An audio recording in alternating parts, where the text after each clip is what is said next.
3만 3천 명의 지친 황제군이 질병과 타령으로 황폐해졌습니다. 그들이 어떻게 12만 명의 노련한 오스만 군대에 맞설 수 있었을까요? 1691년 8월 19일 슬랑카멘의 다뉴브 강 진을 강둑 근처에서였습니다. 기독교 유럽의 운명은 한 가닥실에 매달려 있었습니다. 오스만 제국은 빈과 붓에서 굴욕적인 패배를 겪었습니다. 그러나 잃어버린 헝가리 영토를 되찾기 위해 최후의 대규모 군대를 소집했습니다. 이 강력한 군대를 이끈 사람은 대제상 코에프릴리 파즐 무스타파 파샤였습니다. 그는 30년 전 제국을 혼란에서 구했던 전설적인 코에프릴리 가문 출신이었습니다. 그는 뛰어난 행정가이자 군사령관이었습니다. 그의 맞은편에는 바덴의 루트비히 빌헬름이 있었습니다. 그는 튀르켄루이스라는 별명을 얻은 독일 변경백이었습니다. 이는 그가 튀르크에 대한 승리 덕분에 얻은 별명이었습니다. 그는 황제군을 지휘하고 있었습니다. 이 황제군은 찌는 듯한 8월의 더위와 만연한 질병으로 인해 병력이 절반 이하로 줄어든 상태였습니다. 오스만군은 수적인 우위와 기세를 가지고 있었습니다. 그들은 대튀르크 전쟁의 흐름을 바꾸기 위해 필사적이었습니다. 그러나 그 무더운 여름날 일어난 일은 오스만의 유럽 지배의 꿈을 영원히 산산조각냈습니다. 이 불가능해 보이는 승리의 비밀은 용기와 전술에만 있는 것이 아니었습니다. 그것은 요새화된 방어 진지, 훈련된 보병의 화력, 그리고 역사를 바꾼 한 발의 대포알의 조합에 있었습니다. 이 전투가 왜 그렇게 심오하게 중요했는지 이해하려면 오스만 제국이 수세기 동안 얼마나 무서운 존재였는지 파악해야 합니다. 1453년 콘스탄티노플 함락 이후 튀르크는 기독교 유럽의 꿈을 괴롭히는 악몽이었습니다. 그들은 발칸반도를 정복했습니다. 1526년 모아치 전투에서 헝가리 전체를 삼켜버렸습니다. 그리고 합스부르크 왕국의 심장부 깊숙이 밀고 들어갔습니다. 오스만군의 군사기계는 그 맹렬함으로 전설적이었습니다. 데브시름의 제도를 통해 소년들을 징집하고 이슬람 전쟁 훈련을 받은 전개 예니체리 보병은 세계에서 가장 훈련된 보병으로 평가받았습니다. 그들의 기병은 강력한 시파히, 기병과 크림의 야만적인 타타르 약탈자를 포함했습니다. 그들은 엄청난 거리를 이동하고 파괴적인 속도로 공격할 수 있었습니다. 1529년 술탄 슐레이만 대제는 직접 빈을 포위했습니다. 그는 실패했지만 성문 앞 오스만 세력의 기억은 여러 세대의 유럽인들을 공포에 떨게 했습니다. 1683년으로 빠르게 넘어가면 악몽이 다시 찾아왔습니다. 대제상 카라 무스타파 파샤는 15만 명의 거대한 군대를 이끌고 빈 성벽으로 향했습니다. 그는 도시를 함락시키고 독일로 쏟아져 들어가기로 결심했습니다. 1683년 7월부터 9월까지 2달 동안 15,000명의 빈 수비대는 필사적으로 버텼습니다. 오스만 광부들이 성벽 아래로 터널을 뚫는 동안 대규모 공성포가 요새를 폐허로 만들었습니다. 갇힌 시민들은 질병으로 황폐해졌습니다. 식량은 바닥났습니다. 탄약은 줄어들었습니다. 폴란드 왕 얀 3세 소비에스키가 구원군을 이끌고 도착했을 때 도시는 함락되기 불과 며칠 전이었습니다. 1683년 9월 12일 역사상 가장 큰 기병 돌격이 일어났습니다. 소비에스키의 전설적인 날개 달린 후사르를 포함한 2만 명의 기병대가 오스만 포이선에 돌격했습니다. 그들은 튀르크 군대를 패닉에 빠뜨려 도망치게 만들었습니다. 카라 무스타파는 나중에 술탄의 명령으로 치명적인 실패로 인해 비단끈으로 교살당했습니다. 그러나 비는 단지 시작에 불과했습니다. 교황 인노첸시오 11세가 결성한 신성동맹은 무자비하게 우위를 점했습니다. 이 동맹은 합스부르크 제국, 폴란드, 베네치아 그리고 결국 러시아로 구성되었습니다. 1686년 황제군은 145년 동안 오스만 헝가리의 수도였던 부다를 포위했습니다. 2만 명의 병력을 잃었음에도 불구하고 그들은 부다를 함락시켰습니다. 1687년 8월 두 번째 모하치 전투에서 로렌의 샤를, 휘하의 황제군은 오스만 군대를 격파했습니다. 그들은 2만 명의 튀르크 병사를 죽였고 1526년에 굴욕을 되돌렸습니다. 오스만군은 비틀거렸습니다. 1688년 바이에른의 막시밀리안 2세는 발칸반도로 가는 관문인 버그라드를 함락시켰습니다. 튀르크 세력의 흐름이 마침내 결정적으로 바뀌는 듯했습니다. 그러나 오스만군은 끝나지 않았습니다. 그들은 수세기 동안의 군사 전통과 알제리에서 이라크에 이르는 방대한 자원을 가진 제국이었습니다. 또한 이슬람을 전파하는 신의 전사로서의 운명에 대한 흔들림 없는 믿음을 가지고 있었습니다. 1690년 그들은 버그라드를 탈환하여 기독교 세계를 경악하게 했습니다. 신성동맹은 전쟁이 아직 끝나지 않았음을 깨달았습니다. 오스만군에게 이러한 새로운 희망을 준 사람은 코에풀 윌루이 파즐 무스타파 파샤였습니다. 그는 1689년 10월 25일 대제상으로 임명되었습니다. 1637년 아나톨리아 북부의 코에푸르위 마을에서 태어난 파즐 무스타파는 비범한 가문의 후손이었습니다. 그의 아버지 코에풀 윌루이 메흐메드 파샤는 1656년 대제상으로 임명되었습니다. 당시 제국은 무능한 관리, 군사 반란, 영토 상실로 고통받으며 무정부 상태로 무너지고 있었습니다. 메흐메드 코에풀 윌루이는 술탄에게 절대적인 권한을 요구했습니다.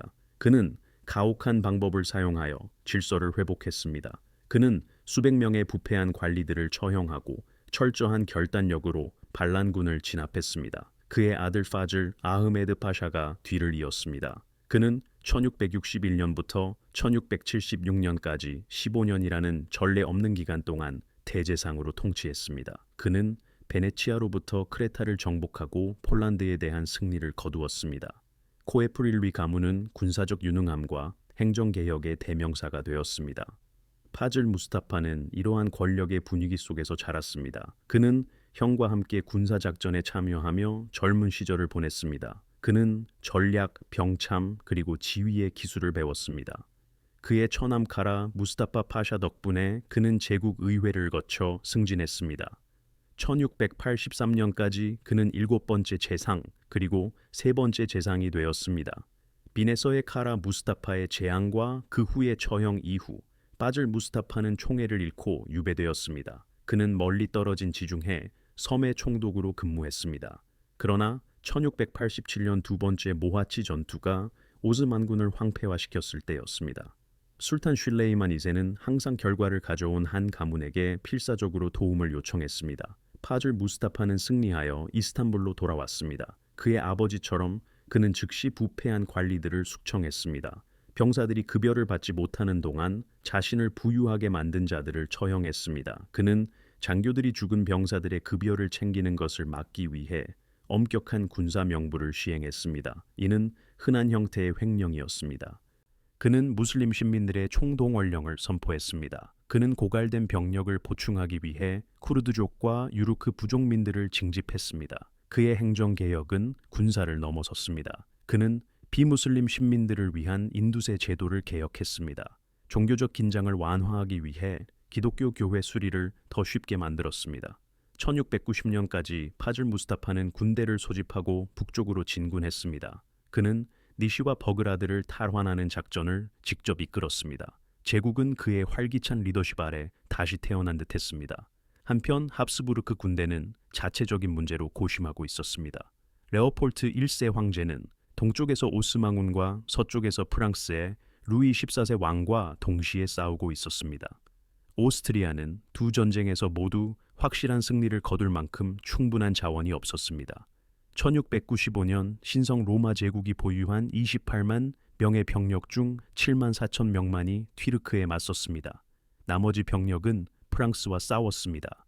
이러한 분산된 관심은 오스만군에게 재앙으로부터 회복할 여유를 주었습니다.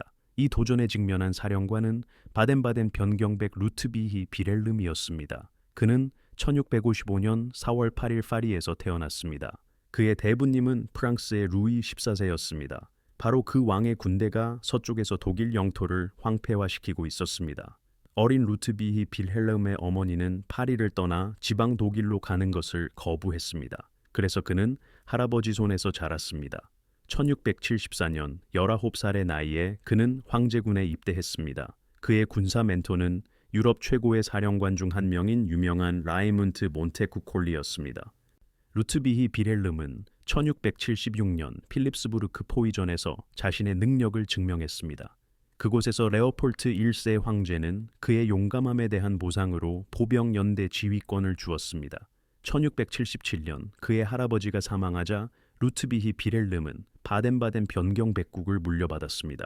그러나 그는 통치에 거의 시간을 보내지 않았습니다. 대신 그는 전쟁을 위해 살았습니다. 1683년 빈 포위전 동안 그는 성벽에서 눈부신 돌격을 이끌었습니다. 이를 통해 그는 소비에스키의 구원군과 연결될 수 있었고 대승리에 기여했습니다. 그는 튀르크에 맞선 여러 작전에 참전하며 계속해서 승진했습니다. 오스만군은 그를 붉은 왕이라고 불렀습니다. 그의 밝은 붉은색 군복 상의가 모든 전장에서 그를 눈에 잘 띄게 만들었기 때문입니다. 이는 그의 두려움 없는 리더십 스타일을 보여주는 특징이었습니다. 1689년 레오폴트 황제는 그를 헝가리 황제군의 최고 사령관으로 임명했습니다. 루트비히 빌헬름은 자부심이 강하고 때로는 오만했습니다. 그와 함께 일하기는 어려웠고 사소한 모욕에도 민감했습니다. 동시대인들은 그가 좀처럼 조언을 듣지 않고 어떤 계획에도 자신의 수정을 고집했다고 기록했습니다. 그러나 그는 틀림없이 용감하고 전술적으로 능숙했습니다. 그는 오스만군을 격파하는 데 전적으로 헌신했습니다. 그의 병사들은 그의 성격이 힘들다고 여겼을 때에도 그의 용기를 존경했습니다. 1691년 여름 루트비히 필헬름은 새로운 황제군을 소집했습니다. 그는 다뉴브 강을 따라 진군하며 파즐 무스타파 파샤를 또 다른 대규모 전투로 유도하려고 했습니다. 그의 병력은 약 3만 3천 명에 달했습니다. 여기에는 부총독 요반 모나스터리아 휘하의 10,000명의 세르비아 민병대가 포함되었습니다. 이 세르비아 전투원들은 오스만 점령 아래에서 고통받았던 지역 주민들이었습니다. 그들은 해방을 위해 특별한 강도로 싸웠습니다. 두 군대는 버그라드 건너편 제문 근처에 배치되었습니다. 오스만군은 약 12만 명의 병력을 모았습니다. 이 거대한 군대는 예니체리 보병, 시파이 기병, 지방 민병대, 그리고 봉신 영토의 보조 병력을 포함했습니다. 이틀 동안 수적으로 우세한 오스만군은 공격을 거부했습니다. 그들은 남쪽에서 타타르 기병대가 도착하기를 기다리고 있었습니다. 크림 타타르족은 오스만 군사 전략의 필수적이었습니다. 그들은 신속한 정찰을 제공했습니다. 또한 적의 보급선을 괴롭히고 주력군의 움직임을 가리는 역할을 했습니다. 그들이 없으면 파즐 무스타파는 눈먼 것 같다고 느꼈습니다. 루트비 비렐름은 오스만군의 망설임을 알아차렸습니다. 그는 슬랑카멘 근처의 요새화된 진지로 천천히 후퇴하기 시작했습니다. 그곳은 버그라드 북쪽으로 약 40마일 떨어진 곳이었습니다. 그는 오스만군을 자신이 선택한 지형으로 끌어들이고 있었습니다. 오스만군은 추격했습니다. 그들은 황제군을 포위했습니다. 타타르족이 도착하면 그들의 수가 필연적인 승리를 가져올 것이라고 확신했습니다. 그러나 시간은 오스만군의 적이 되었습니다. 8월 중순이었고 다뉴브 강을 따라 흐르는 열기는 참을 수 없었습니다. 양측의 병사들은 심하게 고통받았습니다. 이질과 다른 질병들이 변경을 휩쓸었습니다. 고통에서 벗어나기 위해 도망치는 병사들로 인해 탈영은 매일 증가했습니다. 8월 19일까지 한때 강력했던 오스만군은 약 5만 명의 유효 병력으로 줄어들었습니다. 루트비히 비렐름의 군대 또한 질병과 더위로 황폐해졌습니다. 약 3만 3천 명의 전투 가능한 병력으로 줄어들었습니다. 그러나 황제군은 다뉴브 강을 등지고 요새화된 진지를 점령했습니다. 그들은 포병을 배치했고 신중하게 준비된 방어 시설을 갖추고 있었습니다. 그들의 보급품은 강을 통해 도달할 수 있었습니다. 한편 오스만군은 전선이 넓게 퍼져 있었습니다. 그들은 적의 위치를 포위했지만 결정적인 일격을 위해 전력을 집중할 수 없었습니다. 파즐 무스타파 파샤는 항상 공격적이었고 가족의 명성을 정당화하기로 결심했습니다. 그는 더 이상 기다릴 수 없다고 판단했습니다. 1691년 8월 19일 그는 기병대에게 공격 명령을 내렸습니다. 슬랑카멘 전투는 오스만 기병대의 대규모 돌격으로 제국 방어선에 맞서 시작되었습니다. 수천 명의 기병이 창을 번뜩이고 함성이 평원을 가로지르며 준비된 방어 진지를 향해 돌진하는 모습을 상상해 보십시오. 시파이 기병은 사슬 갑옷을 입고 창과 함께 합성궁을 휴대했습니다. 이들은 원거리와 근접 전투 모두에서 치명적이었습니다. 그들 뒤로는 지방 기병대와 비정규군의 파도가 밀려왔습니다. 그들은 제국군의 강력한 화력 속으로 거듭 돌격하며 놀라운 용기로 공격했습니다. 그러나 루트비히 필헬름은 그의 병력을 훌륭하게 배치했습니다. 그의 보병 연대는 훈련된 대형으로 배치되었습니다. 이들의 머스킷 총은 장전되었고 대포는 상호 연결된 사격 구역을 만들도록 배치되었습니다. 이들은 수년간 오스만 제국과 싸웠으며 그들의 전술을 이해하는 베테랑 병사들이었습니다. 기병대가 접근하자 제국군의 포병은 엄청난 위력으로 사격을 시작했습니다. 포탄은 돌진하는 기병대 사이로 피로 물든 통로를 냈습니다. 말들은 비명을 지르며 쓰러졌습니다. 병사들은 직격탄에 산산조각 났습니다. 그러나 투르크군은 자살적인 용기로 계속 전진했습니다. 그들이 머스킷 사거리에 도달하자 제국 보병은 조율된 일제 사격을 가했습니다. 수천 정의 머스킷이 훈련된 순서로 발사되면서 연기가 전장을 가렸습니다. 첫 번째 열은 사격하고 재장전을 위해 무릎을 꿇었습니다. 두 번째 열은 그들의 어깨 너머로 사격했습니다. 이어서 세 번째 열도 발사하며 거의 끊임없는 사격을 만들어냈습니다. 오스만 기병은 이 납벽 아래에서 무너져 내렸습니다. 말들은 뒷발로 서서 기병을 내동댕이 쳤습니다. 부상당한 병사들은 아직 전진하는 병사들 사이로 비틀거리며 물러났습니다. 그러나 오스만군은 순수한 투지로 기독교 전선을 압도하려 하면서 계속해서 파도처럼 밀려왔습니다. 몇 시간 동안 이러한 패턴이 반복되었습니다. 오스만 기병은 드럼을 치고 뿔나파를 불며 또 다른 돌격을 위해 집결했습니다. 그들은 이제 죽은 동료들의 시신이 널려 있는 땅을 가로질러 제국군 포병의 연기와 천둥 속으로 돌진했습니다. 일부는 실제로 방어시설에 도달하여 창병 및 머스킷 병사들과 백병전을 벌였습니다. 이러한 근접 난투는 병사들이 칼, 권총, 심지어 주먹으로 싸우는 필사적인 싸움이었습니다. 제국군은 밀렸지만 무너지지 않았습니다. 그들의 방어 진지는 너무 강력했고 화력은 너무 훈련되어 있었습니다. 루트비히 비렐름은 그의 병사들 사이를 누볐습니다. 그의 붉은 재킷은 어디에서나 눈에 띄었습니다. 그는 흔들리는 병사들을 격려하고 위협받는 전선구역을 강화하기 위해 예비 병력을 지휘했습니다. 오스만군의 사상자는 끔찍하게 늘어났습니다. 기독교 진지 앞에는 시신들이 쌓였습니다. 피는 8월의 땅을 적셨습니다. 부상당한 병사들은 다시 자기 진영으로 기어갔고 오지 않을 물을 찾아 울부짖었습니다. 그 소음은 어땠을까요? 연기는 어땠을까요? 혼란은 어땠을까요? 병사들은 탈진하여 쓰러질 때까지 싸웠습니다. 그들은 사망한 동료들을 넘어 자리를 차지한 신선한 병사들로 교체되었습니다. 그때 모든 것을 바꾼 순간이 찾아왔습니다.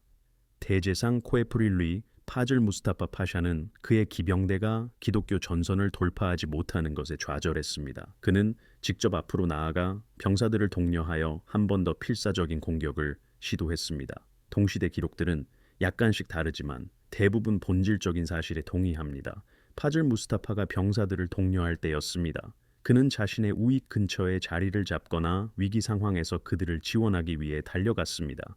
이때 제국군 진지에서 발사된 유탄이 그의 이마를 강타했습니다. 퀘풀 윌리 왕조의 마지막 위대한 희망이었던 대제상이 사망했습니다. 그는 오스만 제국의 재산을 회복시키고 벨그라드를 탈환했던 인물이었습니다. 그는 즉사했습니다. 그의 죽음은 그 주변 병사들에게 목격되었고 소식은 오스만군 전체에 들불처럼 퍼졌습니다. 오스만 군사 전통에서 지휘관은 전부였습니다. 그의 존재는 병사들에게 용기를 주었고 그의 판단은 전투를 지휘했으며 그의 권위는 군대를 하나로 묶었습니다. 그가 없자 정교한 오스만 지휘 체계는 혼란에 빠졌습니다. 장교들은 공격을 계속해야 할지 철수해야 할지 몰랐습니다. 부대들은 조율을 잃었습니다. 군대가 패배했다는 소문이 나돌았습니다. 몇 시간 만에 결단력 있는 공격은 공황 상태의 도주로 변했습니다. 제국군은 적진의 갑작스러운 혼란을 감지하고 방역을 시작했습니다.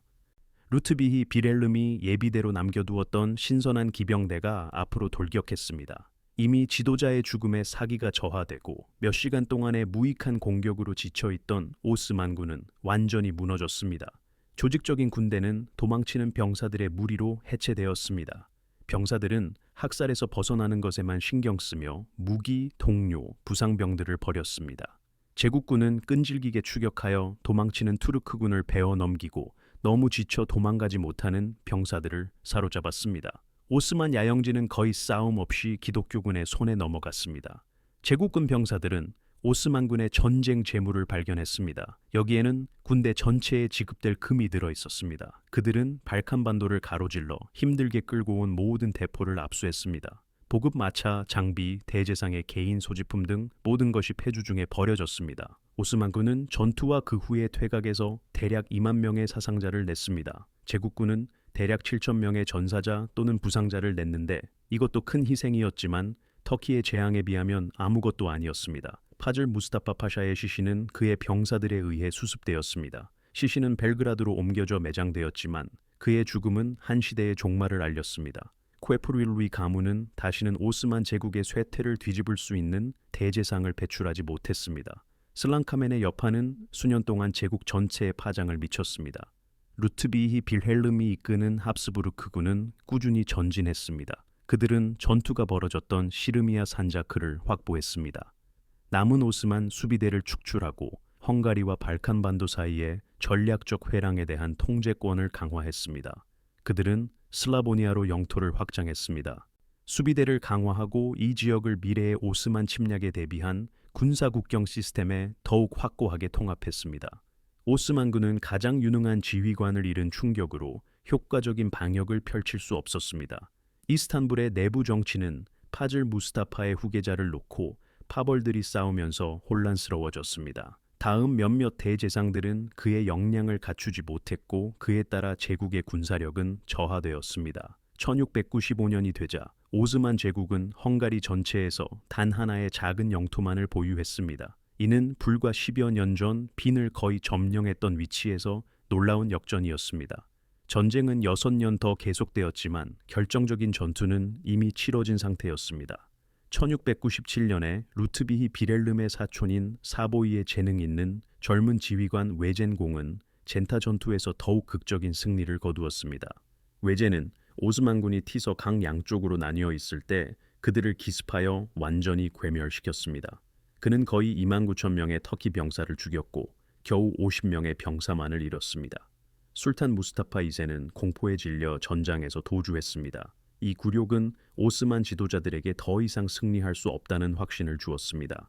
평화 협상은 얼마 지나지 않아 시작되었습니다. 1699년 1월 26일 카를로비츠 조약이 체결되었습니다.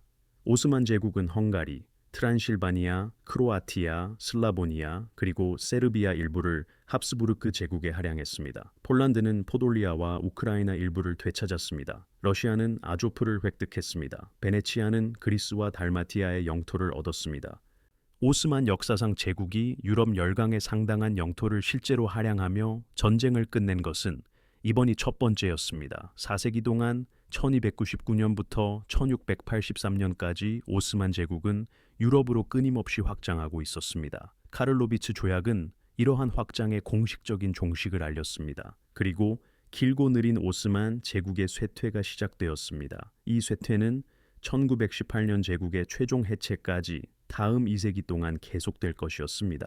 이 승리는 데튀르크 전쟁에 어떤 다른 단 하나의 전투도 주장할 수 없는 것을 달성했습니다.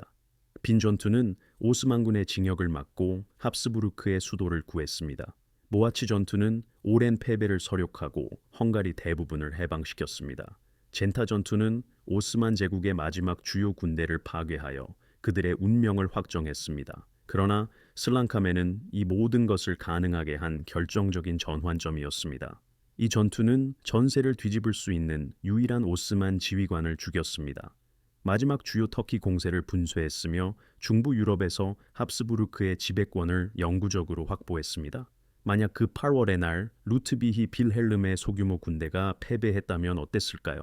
만약 파즐 무스타파가 살아남아 또 다른 전역에서 싸웠다면 오스만 제국은 훨씬 더 나은 평화 협상을 했을지도 모릅니다. 헝가리를 유지하고 수십 년 동안 쇠퇴를 지연시켰을 것입니다. 발칸반도의 해방은 결코 일어나지 않았을 수도 있습니다. 유럽의 역사는 극적으로 다른 길을 걸었을 것입니다. 무엇이 위태로웠는지 생각해 보십시오. 만약 오스만 제국이 헝가리를 지키고 북쪽으로 폴란드와 독일까지 진출했다면 어땠을까요? 수백만 명의 유럽인들이 이슬람 통치 아래 살았을 것입니다. 프라하, 빈, 크라쿠프의 위대한 도서관들은 파괴되거나 이슬람 사원의 소유로 전환되었을 수도 있습니다. 유럽 르네상스와 계몽주의의 문화적 업적은 광대한 영토에서 억압되었을 수도 있습니다. 합스부르크 제국은 훗날 오스트리아 헝가리가 되었고 2세기 동안 유럽 정치를 형성했습니다. 이 제국은 완전히 붕괴되어 독일을 분열시키고 중부 유럽을 혼란에 빠뜨렸을지도 모릅니다. 대신 슬랑카멘에서의 기독교 승리는 군사적 승리뿐만 아니라 문화적 생존까지 확보했습니다. 이슬람 사원이 되었을 교회들은 계속해서 종을 울렸습니다. 폐쇄되었을 대학들은 계속해서 가르쳤습니다. 예술적, 과학적 전통은 오스만 종교법에 종속되지 않고 기독교 통치 아래에서 번성했습니다. 18세기와 19세기에 빈과 프라하에서 배출된 위대한 작곡가들인 모차르트, 베토벤, 브람스는 오스만 제국이 승리했다면 걸작을 창조할 문화적 환경을 결코 얻지 못했을 것입니다. 독일과 오스트리아 대학을 중심으로 한 과학혁명은 지연되거나 다른 방향으로 흘러갔을 수도 있습니다. 슬랑카멘은 단순히 지도를 바꾼 것이 아니었습니다. 그것은 전체 문명을 보존했습니다. 누가 공로를 인정받아야 할까요? 루트비히 비렐름은 그 8월의 날에 분명히 튀르켄 루이스라는 별명을 얻었습니다. 요새화된 진지를 선택하는 그의 전술적 기술, 결정적인 순간을 위해 예비 병력을 유지하는 그의 규율, 그리고 포화 속에서 병사들을 결집시킨 그의 개인적인 용기는 모두 승리에 기여했습니다. 그러나 우리는 평범한 병사들에게도 공을 돌려야 합니다. 독일, 오스트리아, 세르비아 병사들은 타오르는 더위 속에서 굳건히 버텼습니다. 그들은 어깨가 반동으로 멍들 때까지 머스킷총을 장전하고 발사했습니다. 그리고 반복되는 기병 돌격에 맞서 그들의 진지를 지켰습니다. 방어 시설을 건설했던 공병들도 마찬가지입니다. 대포를 제 위치로 운반하고 치명적인 정확도로 사격했던 포병들도 그렇습니다. 돈을 위해서뿐만 아니라 조국 해방을 위해 싸웠던 세르비아 민병대도 포함됩니다. 그리고 역설적이게도 우리는 우연한 기회에도 공을 돌려야 합니다. 익명의 포병이 파즐 무스타파 파샤를 쓰러뜨린 포탄을 장전하고 발사했습니다. 그 단 한 발의 총알은 어떤 장군의 뛰어난 전략보다 더 극적으로 역사를 바꾸었습니다. 이는 우리가 신중하게 계획한 현대 세계에서도 우연과 운명이 여전히 인간의 운명을 형성한다는 것을 상기시킵니다. 우리는 이러한 방식을 결코 완전히 통제하거나 예측할 수 없습니다. 슬랑카멘 전투는 용기, 전술적 탁월함, 그리고 예측 불가능한 전쟁의 본질을 보여주는 증거로 남아 있습니다. 단 한 발의 포탄, 단 한 명의 죽음, 단 한 순간, 그리고 한 제국의 꿈이 다뉴브 평원에서 쓰러졌습니다. 역사상 가장 중요하지만 자주 간과되는 전투에 대한 심층 분석을 시청해 주셔서 정말 감사합니다. 제가 이 이야기를 조사하면서 느꼈던 만큼 여러분도 흥미로웠다면 좋아요 버튼을 눌러주세요. 저희가 24시간 안에 1000개의 좋아요를 달성할 수 있도록 도와주세요. 이는 알고리즘이 이 영상을 여러분과 같은 더 많은 역사 애호가들에게 보여주는데 도움이 됩니다. 아직 구독하지 않으셨다면 채널을 구독해주세요. 저희는 훨씬 더 놀라운 전투들과 역사적 전환점들을 준비하고 있습니다. 다음으로 다룰 전투나 역사적 사건이 무엇인지 댓글로 알려주세요. 오스만 제국의 갈등을 더 깊이 다루어 볼까요? 중세 유럽 전쟁을 탐구해 볼까요? 아시아 군사 역사로 넘어갈까요? 여러분의 제안이 다음에 만들 콘텐츠를 문자 그대로 결정합니다. 그러니 무엇에 관심 있는지 알려주세요. 다시 한번 저와 함께 이 시간을 보내주셔서 감사합니다. 33,000명의 지친 병사들이 어떻게 제국에 맞서 전선을 지켜냈는지 살펴보았습니다. 이것이 서구 문명의 흐름을 어떻게 바꾸었는지 탐구했습니다. 다음 시간까지 계속해서 역사를 탐구해주세요.